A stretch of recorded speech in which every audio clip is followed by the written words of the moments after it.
Merhaba arkadaşlar, örgü kanalıma hoş geldiniz. Yeni doğan bebekler için güzel bir bebek takımı yaptım. Bakın bu şekilde güzel bir kimono tarzı zıbın bebek hırkası var. Bu hırkanın takımı olarak aynı modelden yapmış olduğum bu şekilde güzel bir bakın kimono tarzı bebek yeleği var. Bunlarla kullanılmak üzere de bir de güzel ve kolay modelli bebek pantolonu yaptım bu şekilde. Sadece trabzanlardan yapmış olduğum bir bebek pantolonu var bakın. 3 parçadan oluşan yeni doğan bebek takımı yaptım. Bu yelek ve pantolonun anlatım videolarını yaptım. YouTube kanalıma yükledim. Bu yelek ve pantolondan siz de yapmak isterseniz ben hem yeleğin hem de pantolonun olduğu YouTube linkini bu videonun açıklama bölümüne ekliyorum. Siz izlediğiniz bu videonun açıklama bölümünde bulunan yelek ve pantolon linklerin üzerine tıklarsanız siz de benim gibi böyle güzel bir takım yapabilirsiniz. Biz bugün bu kimono tarzı zıbın hırkamızı yapacağız arkadaşlar.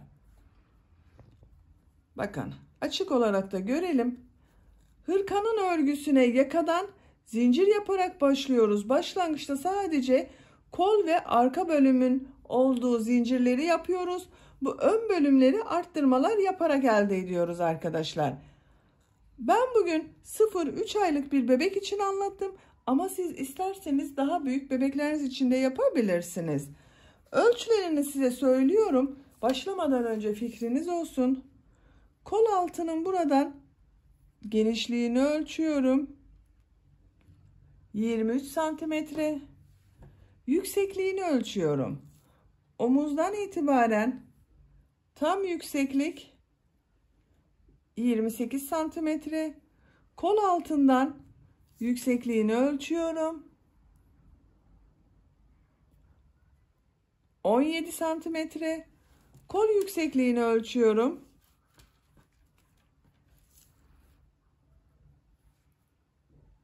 14 santimetre. Omuzdan itibaren tam yüksekliğini ölçüyorum. 26 santimetre. Bu da 0-3 aylık bebek için güzel bir ölçü. Bu hırkanın örgüsünde iplik olarak bu ipliği kullandım arkadaşlar. Bakın Alize Şekerim'in Mini Colors markalı bir ipliği. Kullandığım iplik üzerinde 320 metre yazmakta. 100 gram iplikte 320 metre iplik var. Doku olarak kalın olmayan ince bir iplik arkadaşlar. Yeni doğan bebek için yapıyoruz. O yüzden çok kalın olmayan ipleri tercih ederseniz iyi olacaktır. Renk numarasını soran arkadaşlar için de 3998. Tığ olarak da elimin sıklığına, ipliğin kalınlığına göre 3 milim tığ kullandım. Siz bunu elinizin sıklığına, iplik kalınlığına göre ayarlayabilirsiniz. Bu iplik üzerinde bakın 2 ile 4 milim arası tığlar tavsiye edilmekte. Ben 3 milim tığ kullandım. 2-2,5 da kullanabilirsiniz ama o zaman biraz sert olabilir. Yumuşak olsun istediğimden bu 3 milim tığ kullanmayı tercih ettim arkadaşlar. Koyu mavi renk olarak da bu ipliği kullandım. Malzemelerini söyledik. Ölçülerini verdik. Hazırsanız hep birlikte bu güzel örgümüze başlayalım. Kanalıma abone değilseniz örgü kanalıma abone olmayı unutmayın lütfen. Örgü kanalıma abone olmak ücretsiz arkadaşlar.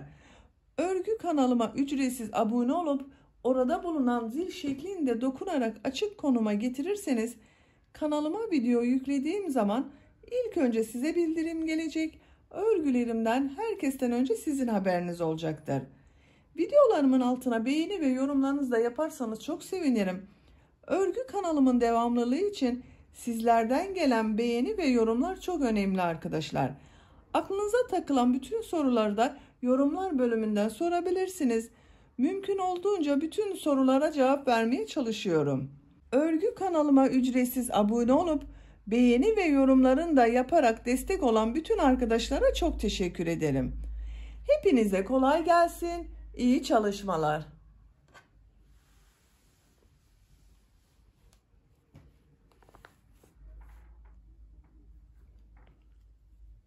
Örgüye yaka başlangıcı için zincir yaparak başlıyoruz. ilk ilmeği bakın ben bu şekilde yapıyorum. Size nasıl kolay geliyorsa ilk ilmeği öyle yapabilirsiniz. Ve zincirlerimi yapmaya başlıyorum. 50 zincir yaptım ben yaka başlangıcı için. Bu zincirleri çok sıkı yapmayalım. Bakın çok sıkı olmayan zincir yaptım.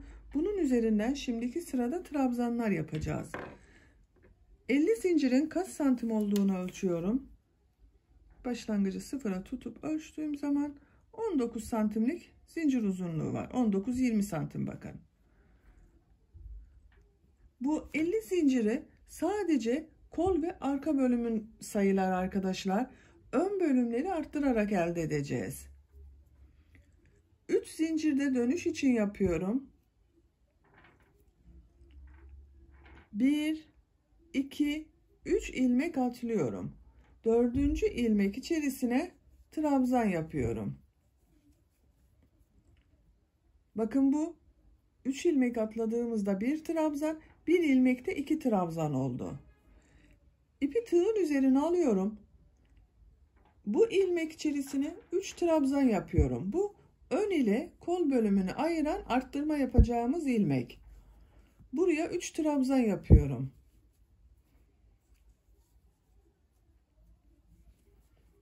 Ön ile bakın kol bölümünü bu ilmeklerden arttırmalar yaparak devam edeceğiz. Kol bölümü için 13 trabzan yapıyorum buraya. Bakın diğer ilmeklere birer defa trabzan yapıyorum. 1, 2, 3, 4, 5, 6, 7, 8, 9, 10, 11, 12, 13. Kol bölümü için 13 trabzan yaptık. Diğer ilmeğe bakın, bu ilmek içerisine kol ile arka bölümü ayıracak arttırma yeri için 3 trabzan yapıyorum. Aynı ilmek içerisine 3 trabzan yapıyorum bakın. 1, 2,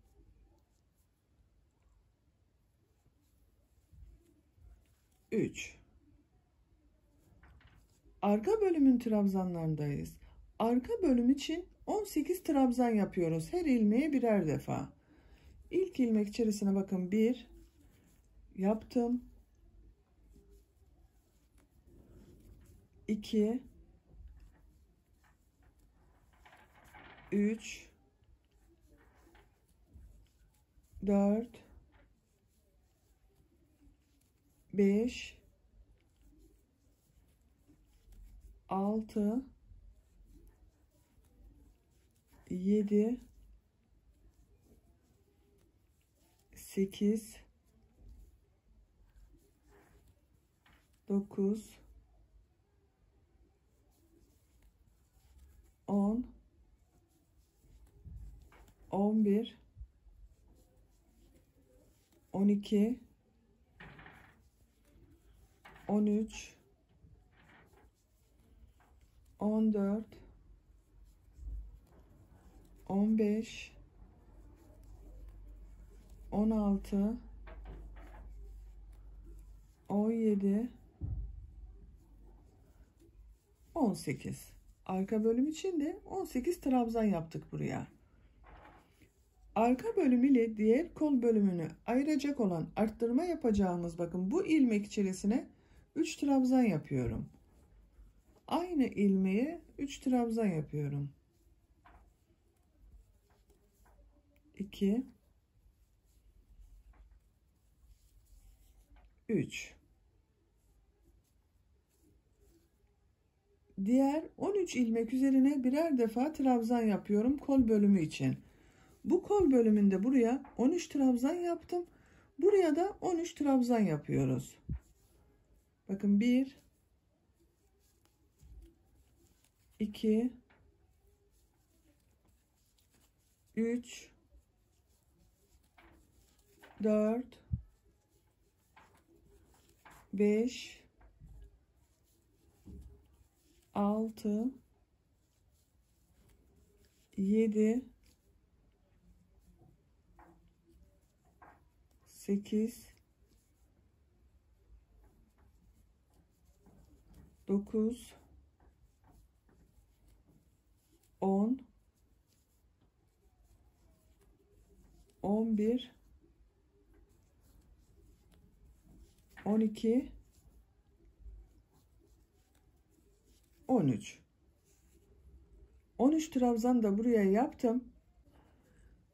Diğer ilmek içerisine ön bölüm ile bakın kol bölümünün arasında arttırma yapacağımız ilmeğe 3 trabzan yapıyorum.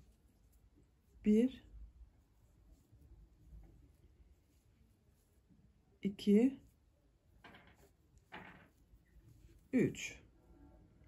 3 trabzan da aynı ilmek içerisine yaptım. Bu son ilmeğe 2 trabzan yapıyorum. 1 2 bakın 2 trabzan aynı ilmek içerisine yaptım. Diğer ilmeğe de 3 trabzan yaptım.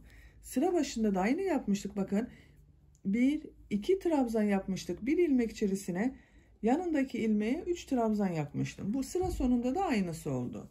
İlk sırada böylece robanın başlangıcında yapmış olduk.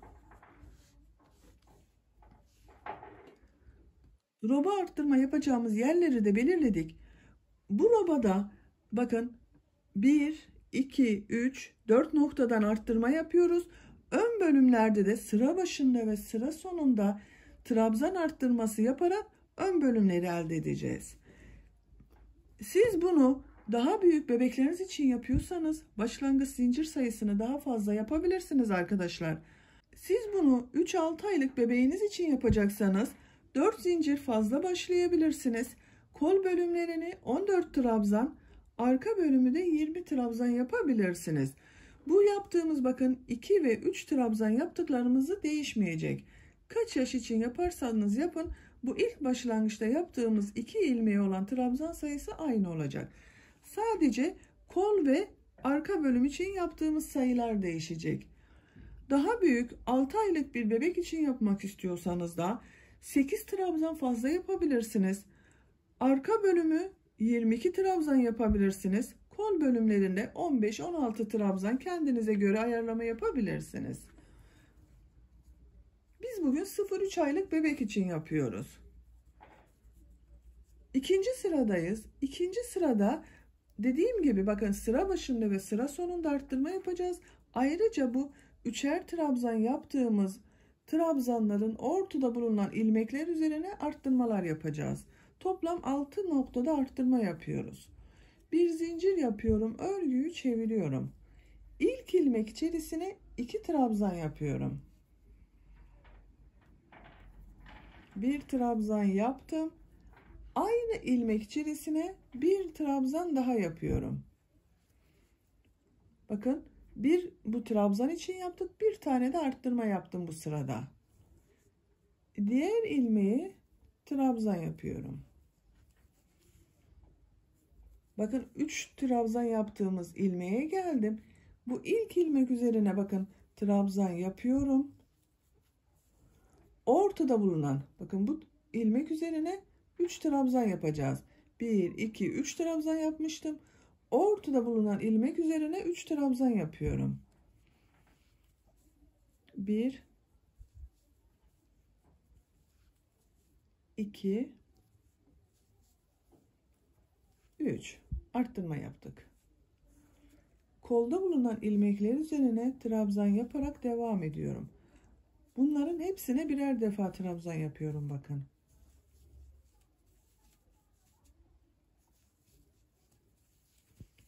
Burada yaptığımız bu 3 trabzanın ortasına kadar trabzanları yapalım. kol bölümünde bulunan ilmekler üzerine birer defa trabzan yaparak arttırma yapacağımız ilmeğe geldim. Bakın burada 3 trabzan vardı. Bunun ortada bulunan ilmek üzerine 3 trabzan yapacağız. Kol bölümüne kaç trabzan olduğunu sayıyorum. Bakın arttırma yaptığımız bu trabzanlardan sonra 2, 4, 6, 8, 10, 12, 14, 15. 15 trabzan oldu. Arttırma yapmak için ortada bulunan ilmek üzerine 3 trabzan yapıyorum. 1, aynı ilmeğe yapıyorum bakın. 2, 3. Arka bölümde bulunan ilmekler üzerine trabzan yaparak devam ediyorum.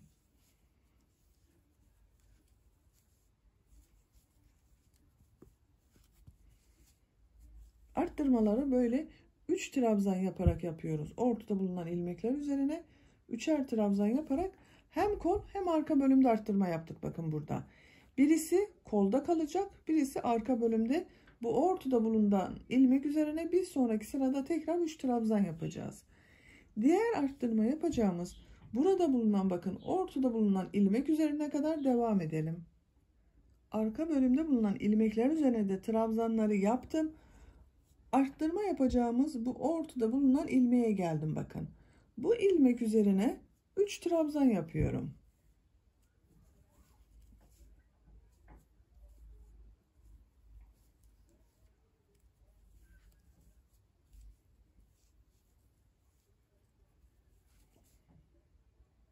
Üç trabzanı yaptım. Kol bölümünde bulunan ilmekler üzerine trabzanlar yaparak devam ediyorum. Burada bulunan bakın 3 trabzanın ortada bulunan ilmeğe kadar devam edelim. Diğer kol bölümü ile ön bölümü ayıracak olan arttırma yapacağımız ilmeğe geldim bakın. Bu ilmek üzerine de 3 trabzan yapıyorum. 1, 2, 3. 3 trabzanı yaptım. Diğer ilmekleri trabzanlar yapıyorum. Birer defa.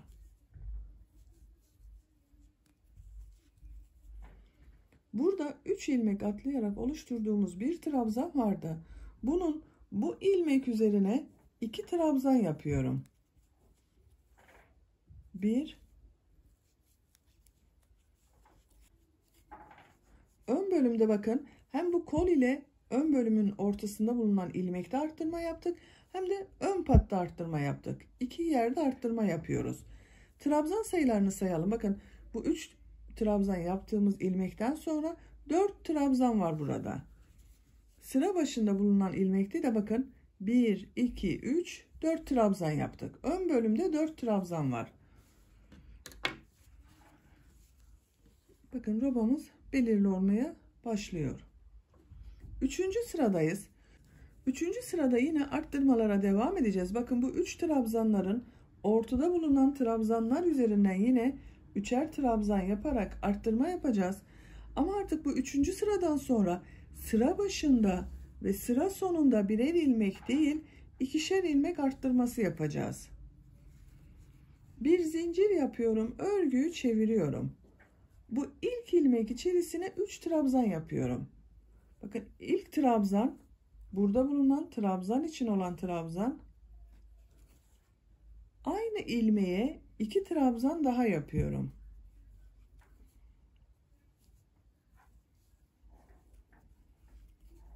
Üç trabzan yaptım bakın buraya. Diğer ilmekleri trabzan yaparak devam ediyorum.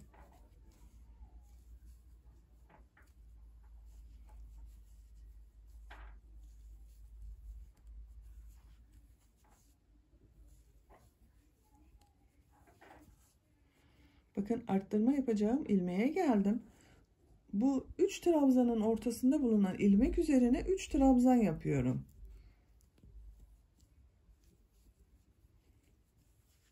1, 2, 3. Burada Bakın 3 trabzandan önce 2, 4, 6, 7 trabzan oldu. Ön bölümde 7 trabzan oldu. Artık bu ön bölümlerde sıra başında ve sıra sonunda da aynı ilmeğe 3'er trabzan yapacağız. Kolda bulunan ilmekler üzerine trabzan yaparak devam ediyorum. Arttırma yapacağımız bu ilmeğe kadar devam edelim. Kolda bulunan ilmekler üzerine de trabzanları yaptım. Arttırma yapacağım bu ilmeğe geldim bakın. Bu ilmek üzerine 3 trabzan yapıyorum.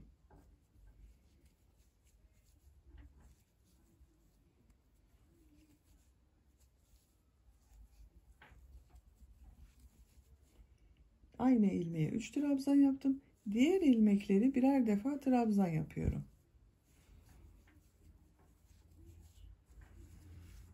Arttırma yapacağımız buraya kadar devam edelim. Kol ile arka bölümü ayıracak arttırma yapacağımız ilmeğe geldim. Bu ilmek üzerine de 3 trabzan yapıyorum. 1 2 3. Diğer ilmekleri trabzan yaparak devam ediyorum. Arttırma yapacağımız buraya kadar devam edelim. Ön ile kol bölümünü ayıracak arttırma yapacağımız ilmeğe geldim. Bu ilmek üzerine de 3 trabzan yapıyorum.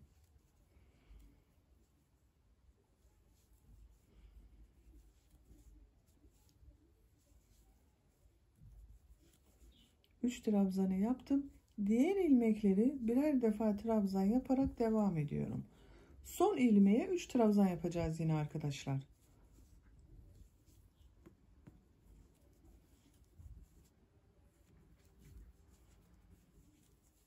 Bakın en son ilmek kaldı. Bu son ilmek üzerine 3 trabzan yapıyorum. 1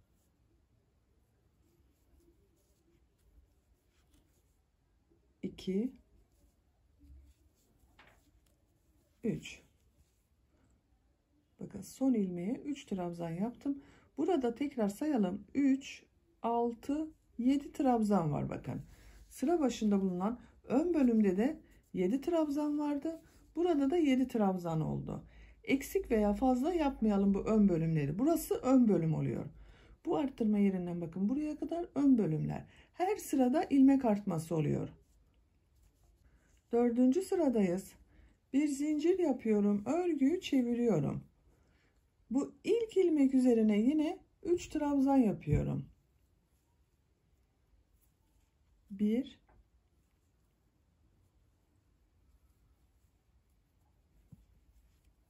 2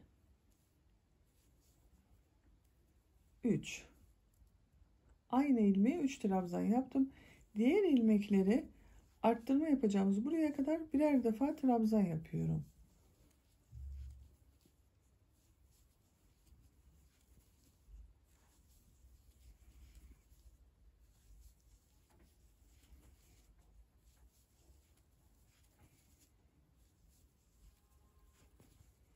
Bakın arttırma yapacağımız ilmeğe geldim. Bu ilmek içerisine de 3 trabzan yapıyorum. 1 2 3. Diğer ilmekleri birer defa trabzan yaparak devam ediyorum. Bakın arttırmaları sıra başında ve sıra sonunda yine aynı ilmeğe 3 trabzan yapıyoruz. Bu arttırma yaptığımız ilmekler üzerine de 3'er defa trabzan yapıyoruz. Bu sırayı bu şekilde devam edelim. Bu arttırma yapacağımız ilmekler üzerine 3'er defa trabzan yapalım. Diğer ilmeklere birer defa trabzan yaparak sıra sonuna kadar devam edelim. Bu sırada arttırma yerlerine 3'er trabzan yaptım. Diğer ilmeklere birer trabzan yaparak sıra sonuna kadar tamamladım. Bakın son ilmeğe yine 3 trabzan yapıyorum. Bu en son bulunan ilmek üzerine 3 trabzanı yapıyorum. 1 2 3. Bir zincir yapıyorum. Örgüyü çeviriyorum. 5. sıradayız. 5. sırada yine aynı şekilde arttırmalara devam edeceğiz. İlk ilmek üzerine 3 trabzan yapıyorum. 1 2 3 aynı ilmekte 3 trabzan var. Diğer ilmekleri birer defa trabzan yapıyorum. Arttırma yapacağımız yerde yine 3 trabzan yapacağız.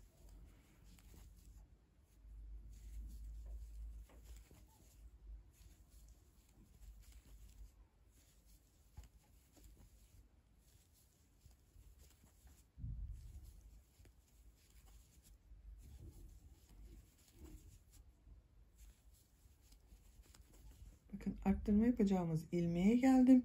Bu ilmek üzerine 3 trabzan yapıyorum. 1 2 3 diğer ilmekleri birer defa yapıyorum. Arttırma yerlerinde 3 trabzan yapıyorum. Robanın yapılış şekli anlaşılmıştır arkadaşlar. Şöyle şeklini şu şekilde bir görelim. Arttırmalarımızı sıra başında ve sıra sonunda yapıyoruz. 1 2 3 4 noktada da yapıyoruz. Toplam 6 yerde 3'er trabzan yaparak arttırma yapıyoruz. Şeklini görelim. Şöyle üst üstüne getirelim. Bakın böyle. Ön bölüm çoğaldıkça bu birbirinin üzerine gelecek. Roba bölümünün örgüsünü bu şekilde devam edeceğiz. Bu 6 yerden sıra başlarında, sıra sonunda ve bu 4 noktadan her sırada arttırmalar yaparak robanın yüksekliğini yapacak olduğumuz bebeğinizin büyüklüğüne göre tamamlayalım. Yakadan başladığımız örgümüze 6 noktadan arttırmalar yaparak benim için gerekli yüksekliğe kadar tamamladım. Kaç sıra ördüğümü sayıyorum. 1 2 3 4 5 6 7 8 9 10. 10 sıranın sonunda benim için gerekli yüksekliği elde ettim. Santimetre olarak da ölçüyorum. 9 santim roba yüksekliği var. Benim elimin sıklığına göre 10 sıra 9 santim geldi arkadaşlar. Sizin eliniz çok sıkıysa bir sıra daha fazla yapmanız gerekebilir. Bu sıradan itibaren kolları gövdeden ayıracağız. Örgümüze artık gövdenin örgüsüyle devam edeceğiz. Arttırmaları da bu ön bölümlerden yaptığımız arttırmalara devam ediyoruz daha. Şekil olarak bir de böyle görelim. Bakın katladığımız zaman arttırma yerlerini üst üstüne getiriyorum. Buradan da üst üstüne getiriyorum. Bakın ön bölümler üst üstüne geldi. Bu arttırmalara devam edeceğiz. 11. sıradayım. Bir zincir yapıyorum. Örgüyü çeviriyorum. İlk ilmek üzerine 3 trabzan yapıyorum. 1 2 3 arttırmamızı da yaptık. Diğer ilmeklere birer defa trabzan yaparak devam ediyorum.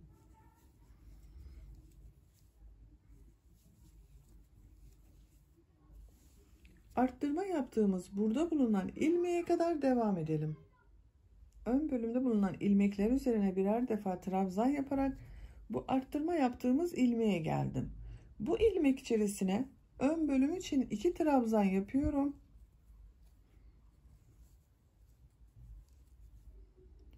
Bir zincir yapıyorum kol altı için. Bakın çok sıkı yapmayalım arkadaşlar. Bu bir zinciri bir sonraki sırada üzerine trabzan yapacağız.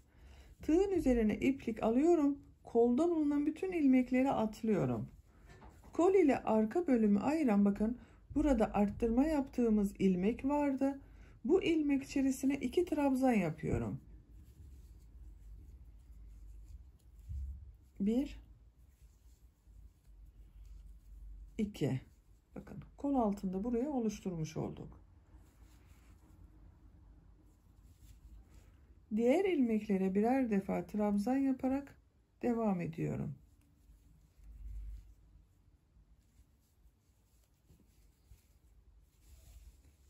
Diğer kol altını yapmak için burada bulunan arttırma yapacağımız ilmeğe kadar devam edelim.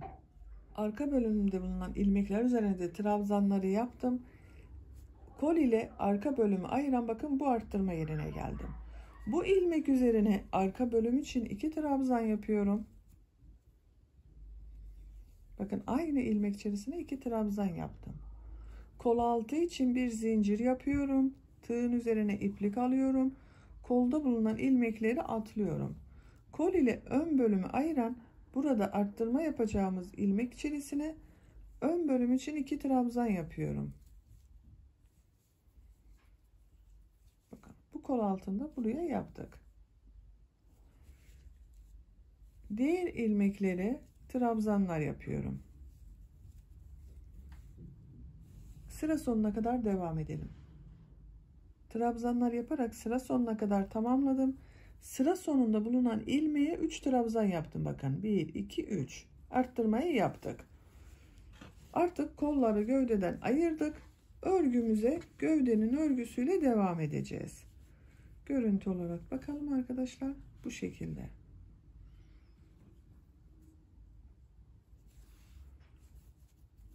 Sıradayız. 12. sırada yine ön bölümlerden arttırmalara devam ediyorum.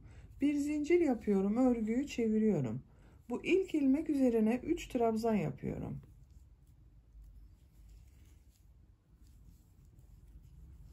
2 3 aynı ilmeğe 3 trabzan yaptım.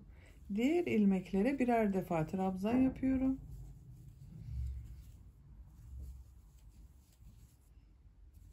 Kol altını yapacağımız bu bir zincire kadar devam edelim. Ön bölümde trabzanları yaptım. Bakın bu bir zincir yaptığımız yere geldim. Kol altında bir zincir yapmıştık. Bu bir zincirin üzerine 3 trabzan yapıyorum. 1 2 3 bakın aynı ilmek içerisine 3 trabzanı yaptım. Arka bölümde bulunan ilmekler üzerine de trabzanlar yaparak devam ediyorum. Bakın kol altının görüntüsü böyle. Diğer kol altını yapacağımız buraya kadar devam edelim. Diğer kol altını yapacağımız bakın ilmeğe kadar trabzanları tamamladım. Burada bulunan bir zincir üzerine de 3 trabzan yapıyorum. Diğer kol altında da aynı şekilde 3 trabzan yapmıştık. Buraya da 3 trabzan yapıyorum bakın.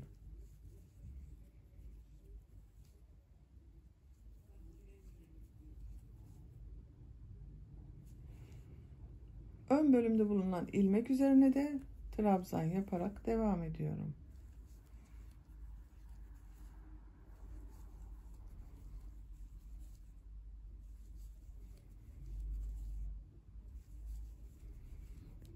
Sıra sonuna kadar devam edelim. Sıra sonuna kadar trabzanları tamamladım. Sıra sonunda yine 3 trabzan yaptım bakın. Bir zincir yapıyorum, örgüyü çeviriyorum. Bu ilk ilmek üzerine yine 3 trabzan yapıyorum. Bu ön bölümlerden arttırmalara devam ediyoruz. Aynı ilmeğe 3 trabzan yaptım. Diğer ilmeklere birer defa trabzan yapıyoruz.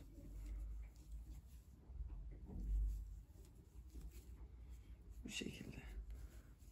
Bu sırada her ilmeğe birer defa trabzan yaparak devam edelim. Kol altında artık başka arttırma yapmayacağız arkadaşlar. Her ilmeğe birer defa trabzan yapacağız. Sıra sonunda yine en son ilmeğe 3 ilmek yapalım. Bir üst sıraya çıkalım. Gövdenin örgüsünü bu şekilde devam ettirelim.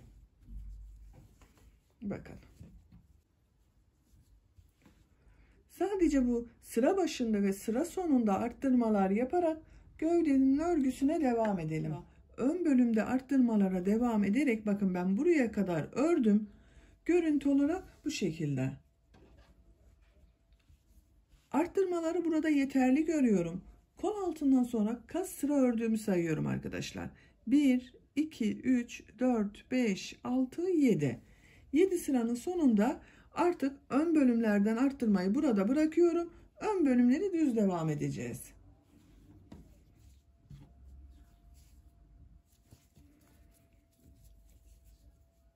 Bir zincir yapıyorum. Örgüyü çeviriyorum.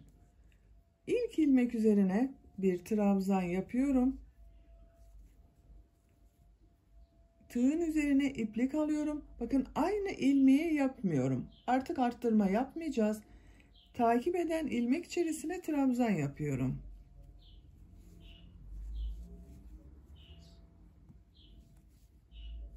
Diğer ilmekleri de trabzan yaparak devam ediyorum.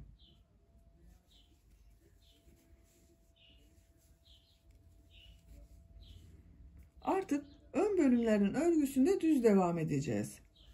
Sıra sonuna kadar devam edelim. Her ilmeğe birer defa trabzan yaparak sıra sonuna kadar bakın tamamladım. En son ilmeğe de bir trabzan yapıyorum.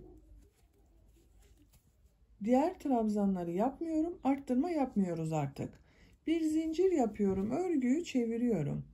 İlk ilmek üzerine trabzan yapıyorum. Diğer ilmekleri de trabzan yaparak devam ediyorum.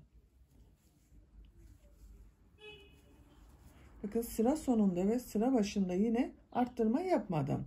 Artık örgümüz bu sayı ile devam edecek arkadaşlar. Bakın şu şekilde arttırmalarımızı tamamladık. Her iki tarafın bakın sıra başında ve sıra sonunda arttırma yapmıyoruz. Bu son sırada olan ilmek sayısıyla örgümüze devam edelim. Gövde örgüsünü arttırmayı bırakıp düz yapmaya başladığım buradan itibaren ben tamamladım arkadaşlar. Kaç sıra yaptığımı sayıyorum. Kol altından sayarsak daha düzgün bir sayı elde ederiz. Bakın trabzan sırasını sayıyorum. 1, 2, 3, 4, 5, 6, 7, 8, 9, 10, 11, 12, 13, 14, 15, 16, 17 sıra oldu. Kol altından sonra 17 sıra olarak tamamladım. Santimetre olarak da ölçmek istiyorum.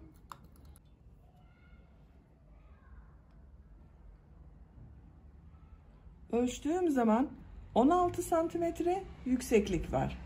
Benim yapacağım ölçü için bu yeterli. Ben bugün bunu yeni doğan bir bebek için yapıyorum bu hırkayı arkadaşlar. Siz daha büyük çocuklar için yapıyorsanız birkaç sıra daha düz devam edebilirsiniz.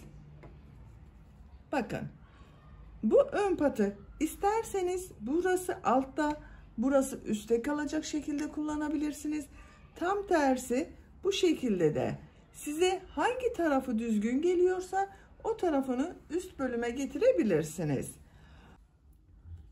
Çevresinden şimdi pıtırcık modelleri yapmak istiyorum. Siz isterseniz kendi rengiyle yapabilirsiniz. Ben içerisinde de bulunan bu mavi tonu var bakın. Böyle bir mavi renk ile pıtırcık modelleri yapıyorum. Pıtırcık modelini buradan başlıyorum. Buraya düğme için bir düğme biriti yapacağız.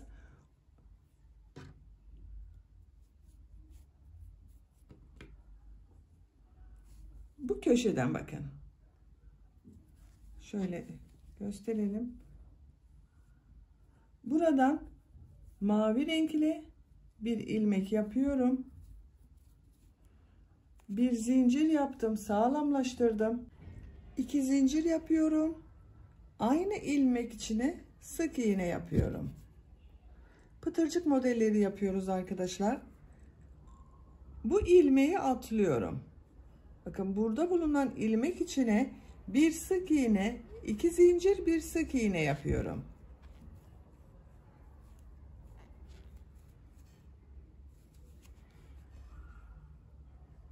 Bir ilmek atlıyorum. Burada bulunan ilmek içine bir sık iğne, 2 zincir, bir sık iğne yapıyorum. Burada bir trabzan sırası görünüyor. Buraya da bir sık iğne, 2 zincir, bir sık iğne pıtırcık modeli yapıyorum. Bir ilmek atlıyorum bakın. Bu 2 ilmek görünen yerlerde bir ilmek atlıyoruz. Bir pıtırcık modeli yapıyoruz. Her sıraya bir pıtırcık modeli denk geliyor arkadaşlar. Bu yaptığımız trabzan sıralarında her sıraya bir pıtırcık modeli yapıyoruz. Buraya kadar devam edelim. Pıtırcık modelleri yaparak bakın buraya kadar tamamladım. Arttırmayı bırakıp düz yapmaya başladığım yere kadar yaptım arkadaşlar. Burada düğme için bir düğme biriti yapmak istiyorum. Bu ilmeğe bir sık iğne yapıyorum. Düğme biriti için 5 zincir yapıyorum. Siz elinizin sıklığına ve buraya dikecek olduğunuz düğmenin büyüklüğüne göre 6 zincir de yapabilirsiniz. Aynı ilmek içine sık iğne yapıyorum. Buraya bakın, bir düğme biriti yaptım. Şöyle bakın. Buraya bir düğmesini dikeceğiz. Bunu takarız. Ve pıtırcık modellerini yapmaya devam ediyorum. Bir sık iğne, 2 zincir, bir sık iğne yapıyorum. Her sıraya bir pıtırcık modeli gelecek şekilde devam ediyorum.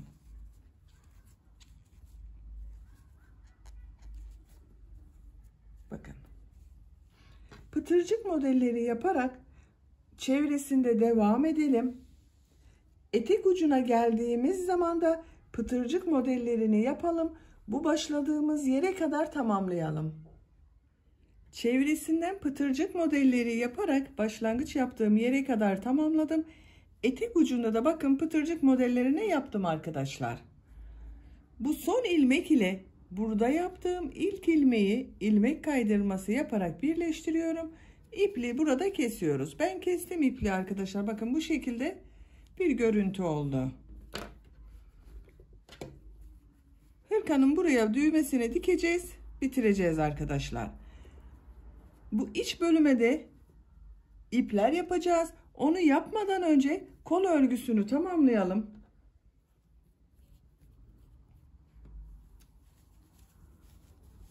Kol altından yapıyorum. Bakın bu ortada bir ilmek var.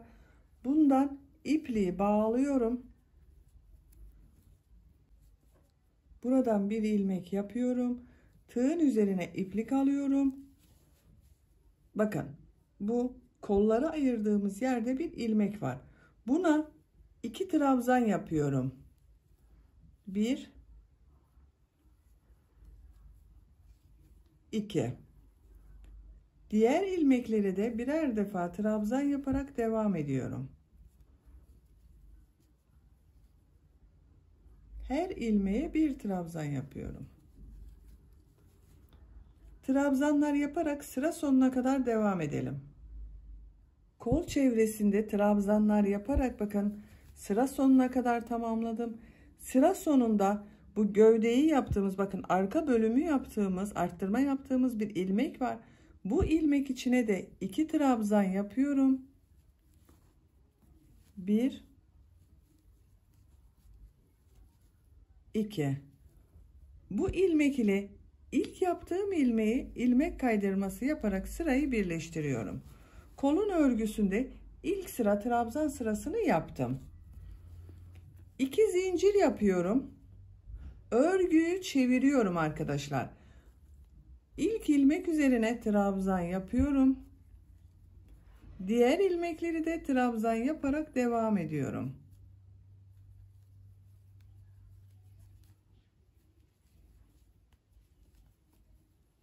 Sıra sonuna kadar devam edelim. Sıra sonuna kadar trabzanları tamamladım. Son ilmek ile ilk ilmeği ilmek kaydırması yaparak sırayı birleştiriyorum. 2 zincir yapıyorum. Örgüyü çeviriyorum. İlk ilmek üzerine trabzan yapıyorum. Diğer ilmekleri de trabzan yaparak devam ediyorum.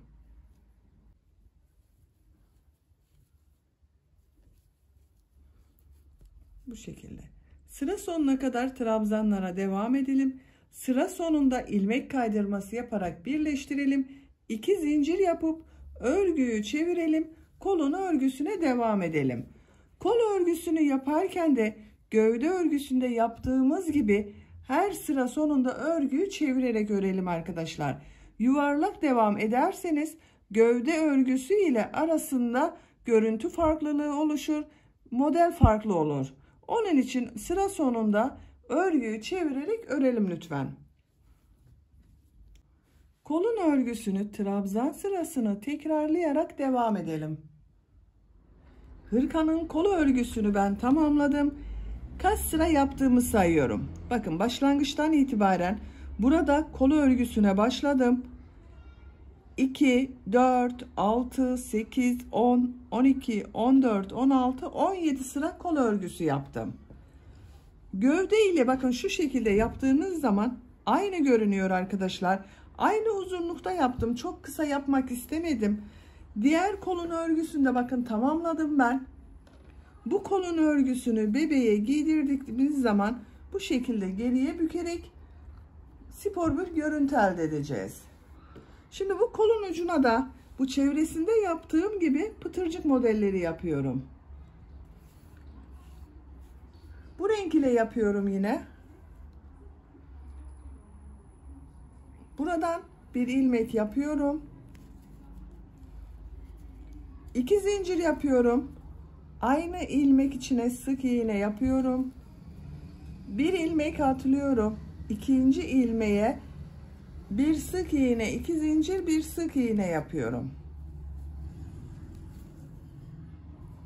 Bir ilmek atlıyorum. İkinci ilmeğe bir sık iğne, 2 zincir, bir sık iğne yapıyorum. Sıra sonuna kadar devam edelim. Kol ucunda pıtırcık modelleri yaparak bakın sıra sonuna kadar tamamladım.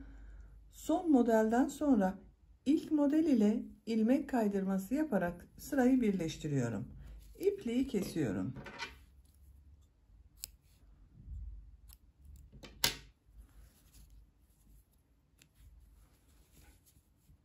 Örgünün ters tarafından içeriye çekiyorum.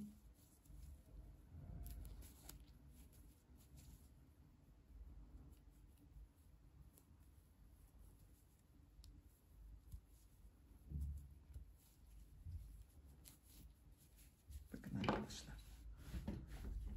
Kol ucunun görüntüsü böyle oldu. Şu şekilde geriye kıvırarak kullanabiliyoruz. Bebeğin boyuna göre ayarlamasını yapabilirsiniz. Şimdi buna bir de buraya ip kordon yapalım. Bağlamalı yapacağımızı söylemiştim içeriden. Bakın düğme biliti yaptım. Bu düğme bilitinin tam karşısına gelen yere bir tane düğme diktim. Şu şekilde. Gördüğünüz gibi çok güzel oldu arkadaşlar.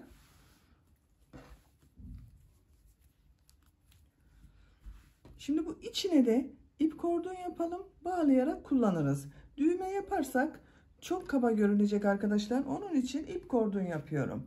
Hırkanın kendi rengiyle yapıyorum. Buradan bakın düğmeyi takip ediyorum.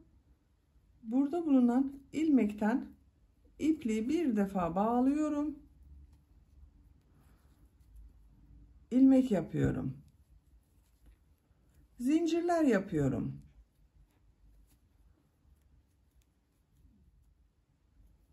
...35 zincir yaptım. Bu yeterli bakın. Şu uzunlukta bir zincir oldu arkadaşlar. İpliği kesiyorum. Uzun kesmeye gerek yok. Şu şekilde sıkladım. Tekrar ucunu düzeltiyorum. Bakın. Burada bulunan, başlangıçta bulunan ipliği de örgünün ters tarafından içeriye çekiyorum. İlmekler arasından kaybediyorum.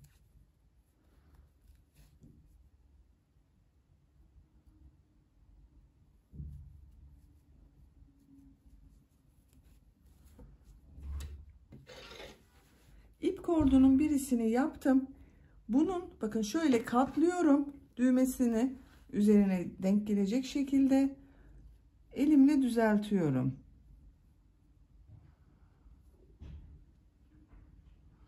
Buraya arkadaşlar bakın. Bakın. Aynı sıra kaçıncı sıra olduğunu sayın isterseniz. Bakın 2, 4, 6, 8, 10. 11. sıranın sonunda ip kordonu yaptım. Buradan da sayıyorum. 2, 4, 6, 8, 10, 11.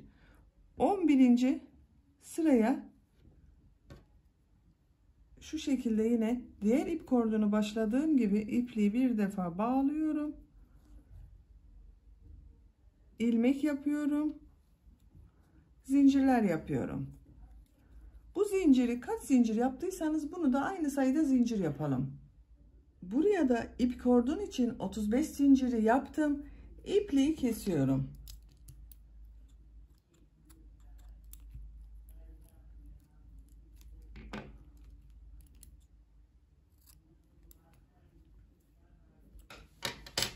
Bakın. İç bölümde bağlamak için ip kordonu da hazırladık. Hırkayı bebeğimize giydirdiğimiz zaman şu şekilde ilk önce bu ip kordonları bağlıyoruz.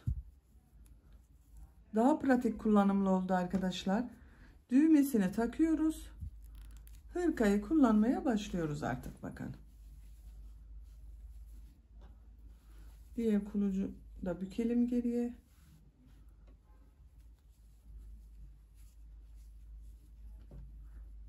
Bakın. Çok güzel oldu gördüğünüz gibi bu zıbın hırkamız. Kimono tarzı bebek hırkasını çok kolay ve hızlı bir şekilde yaptık. Ölçülerini size söylüyorum. Kol altından gövde genişliğini ölçüyorum. 23 santimetre. Yüksekliğini ölçüyorum. Kol altından gövde yüksekliği 17 santimetre. Omuzdan itibaren tam yüksekliğini ölçüyorum. 28 santimetre. Kol boyunda ölçelim arkadaşlar. Bakın. Omuzdan itibaren tam kol boyu 26 santimetre. Kol altından ölçtüğümüz zaman 14 santimetre. Bu da 0-3 aylık bebek için güzel bir ölçü oldu. Açık olarak tekrar görelim. Bakın.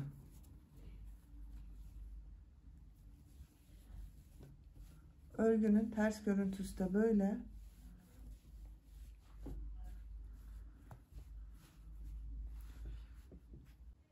Böylece örgü anlatımımızın da sonuna gelmiş olduk. Beni dinlediğiniz ve izlediğiniz için hepinize çok teşekkür ederim. Örgü kanalıma abone değilseniz abone olmayı unutmayın lütfen. Örgü kanalıma abone olmak ücretsiz. Örgü kanalıma ücretsiz abone olup orada bulunan zil şeklinde dokunarak açık konuma getirirseniz kanalıma video yüklediğim zaman ilk önce size bildirim gelecek. Örgülerimden herkesten önce sizin haberiniz olacaktır. Videolarımın altına beğeni ve yorumlarınızı da yaparsanız çok sevinirim arkadaşlar. Örgü kanalımın devamlılığı için sizlerden gelen beğeni ve yapmış olduğunuz yorumlar çok önemli. Örgü kanalıma abone olup beğeni ve yorumlarını da yaparak destek olan bütün arkadaşlara çok teşekkür ederim. Ekranda gördüğünüz videolarımın üzerine tıklayarak da istediğiniz videolarımı izleyebilirsiniz arkadaşlar. Sizlerle yeni örgülerde görüşmek dileğiyle. Hoşça kalın, sevgiyle kalın.